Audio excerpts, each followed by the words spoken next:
This is the vlog for February 19th, 2019.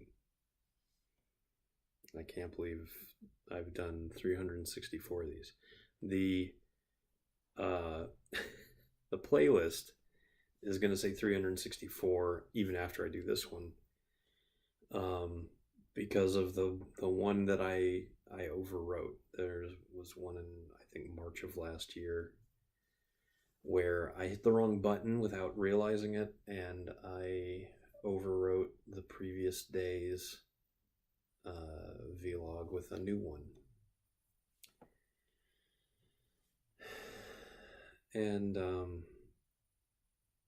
that's sort of annoying, but I do know that I did 300, that this is the 365th vlog that I have done. What a year 2018 was. I was just thinking about this, trying to remember all the things that happened. We saw the Avengers disassembled. We suffered some of the worst fires in history in Western Washington, Vancouver, and two very different kinds of fires in California, including the devastating one in Malibu. We saw a Democrat-controlled Congress elected, a Democrat-controlled House elected in the United States, and we saw the United States government shut down. It has been turned back on, and now Donald Trump is getting the snot suit out of him by a whole host of states that believe his actions are illegal. History will only know for certain what actually transpired, and written history probably won't even reflect that.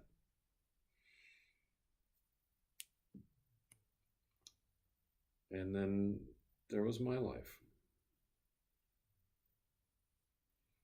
I worked hard on Nintendo Labo. I'd been working on that from the end of 2017, actually from the summer of 2017, all the way to winter of 2018. And Labo was something special. Labo was a fantastic project. It was stressful at times, but right before I started doing these vlogs, I managed to hold the whole team together and work without any sort of manager supervision for a whole week. And that was probably the biggest reason why I got the big promotion that I did at the end of my contract in June, and then got hired back and put in charge of a team. I imagine they were hoping that my magic would work twice, but the reason I loved Labo is I loved Labo. The reason I did so well in that project is that it was something unique and interesting. It offered challenges that we'd never faced as testers before, and we rose to those challenges, and my team exceeded every expectation, and we were very proud of the work that we did. And on the other hand, the project that I was on when I got fired was a project that no one enjoyed. A project that even the people who were enthusiastic about it when it started were burnt out by it by the time I left. We started with a team of 3 people. We grew to 5 the next week. We grew to a dozen a week after that. At our largest, we had 18 people. And then after the initial release of the product, which was called Dragalia Lost, I don't really feel beholden to keeping that part a secret. I couldn't tell you anything about the game now that I no longer work on it. But we slowly lost more and more people, and it seemed likely that a very small group, a core team, would be working on it over the course of the next year or so, and none of us were very happy with that idea. And that disdain was the root of my problem. The frustration of being on something as wonderful and unique as Labo and then being shunted to a phone game that was clearly just a gotcha mechanic driven money machine. That really stung. And I haven't really talked about that before because I didn't think it was right. But I don't work for Nintendo anymore, and as I said, I don't owe them anything. But I don't think that getting into games like that, where it's just a form of online gambling, is the root of all the monetization involved. Nintendo should be better than that. And I don't think, they struck gold once with the Fire Emblem franchise, but that was a game where you could enjoy it without spending a lot of money on it. And when you do the math on Dragalia Lost, it is very unlikely that you will ever get what you really look for playing that game the way it's intended to be played. And it's also not nearly as deep or thought-provoking as the Fire Emblem games are. So that's my 2 cents. But what about me? I lost Leo 10 months ago, almost to the day. It was April 20th, which will now have a very unique meaning to me, aside from all the other nonsense that it's typically known for.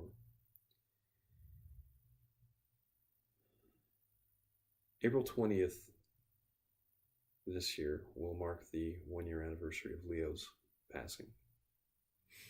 It will also mark the 20th anniversary of the Columbine shooting. And I went to a school called Eastlake High School that, oddly enough, was patterned after Columbine. Columbine was apparently something of an architectural prototype. And a lot of the engineering and architecture is shared between the school I went to, Columbine, and a host of other schools. Eastlake wasn't the only one. But one of our teachers actually, he had gone to Columbine. I don't remember if he was a student or if he had taught there before he'd moved out to Washington. And he couldn't work for about a week because knowing what had happened at Columbine and then coming to our school and being surrounded by all this stuff that reminded him of Columbine was too much. And I remember a distinct feeling of,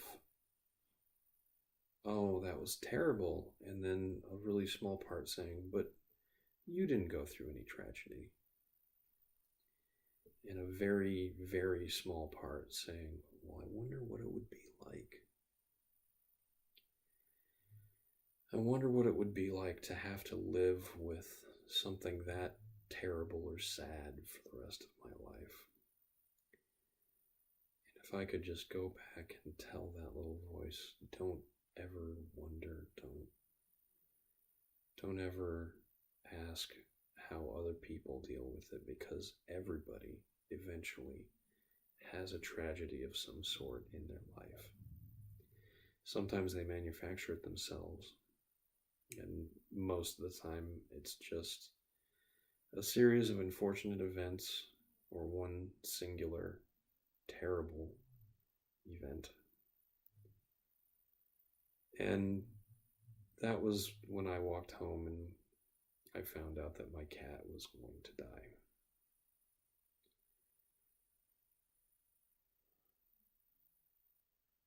It's funny, I had my job at Nintendo nearly as long as I had, actually longer than I had Leo.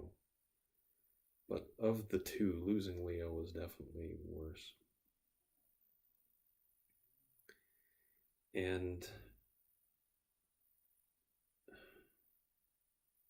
I've lost people before.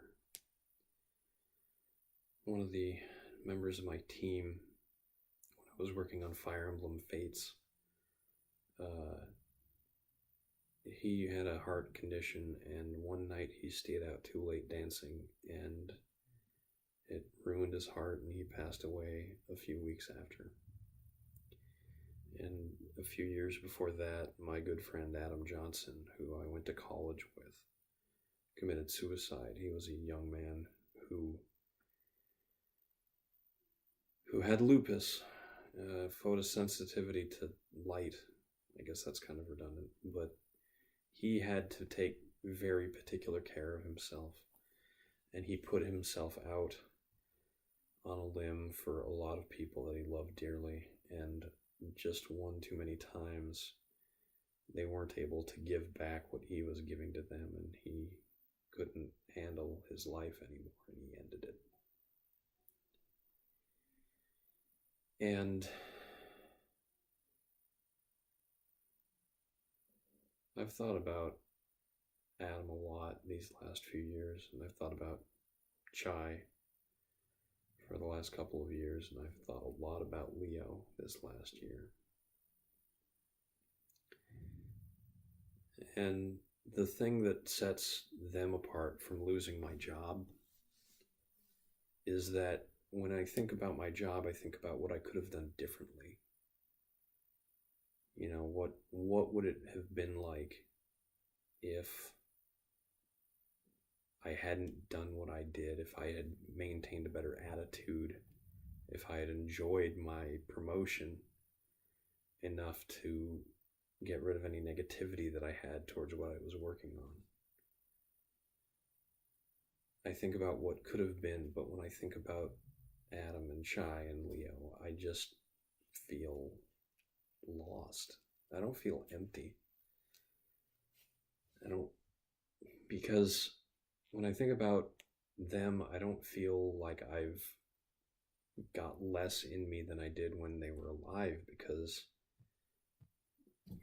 as strange as it sounds, I feel like there's a part of them that's still around me, that's in me. It doesn't have to do with religion. It has to do with a feeling I have.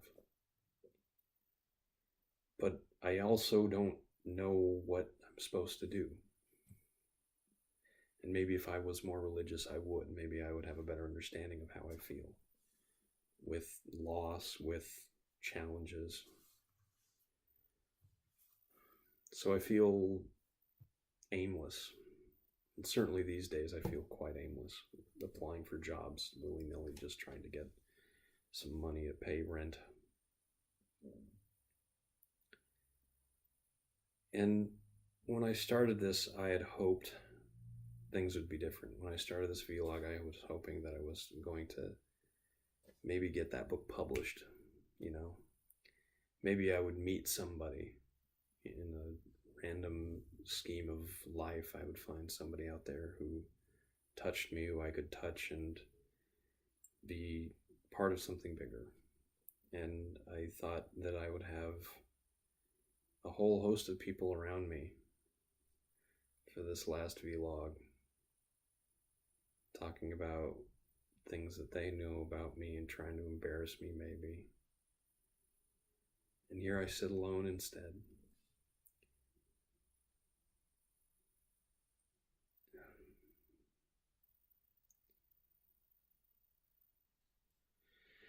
I knew this was going to go a little bit longer than they usually do, but how do I want to finish this? What can I say? I guess the easiest thing to say is that it's not over. I mean, this particular experiment comes to a close today. 365 vlogs, 364 uploads. This chapter is over. Tonight I went out and I saw Gundam NT in theaters, Gundam Narrative. It's a film that's a sequel to the Gundam Unicorn series of original video animations.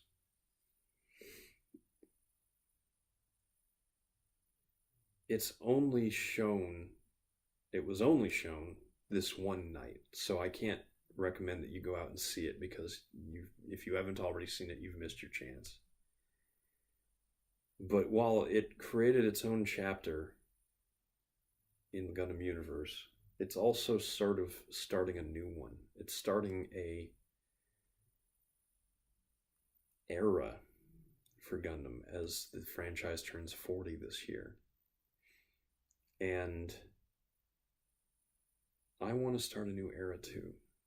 I want to start a new era of Eric.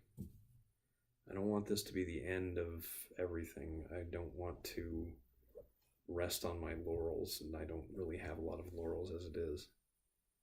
So I'm not going to do probably one of these every day for the next 365 days. But I'm probably still going to come in from time to time. Just out of habit. I mean, at this point, I've been doing it every day. I think I've done more of these. I think I've missed brushing my teeth, and I haven't missed doing one of these at least once a day in some form, even if I didn't upload at the right day. I've learned a lot. I've learned that trying to do this when you're on vacation is a real chore, depending on where you are. It worked out better in a tiny little cabin in the middle of Iowa than it did in a suburb of Washington, D.C. Go figure. But if anybody out there has gone through and watched, I don't know, even a dozen of these, if you find these years later and you want to know what I'm thinking right now, and you want something to take away from all of this, it's that you have to do a lot for yourself. You have to respect other people while you're doing it. And you have to hope. You have to dream big. And you have to know that I'm Eric Spornitz, and tomorrow will be better.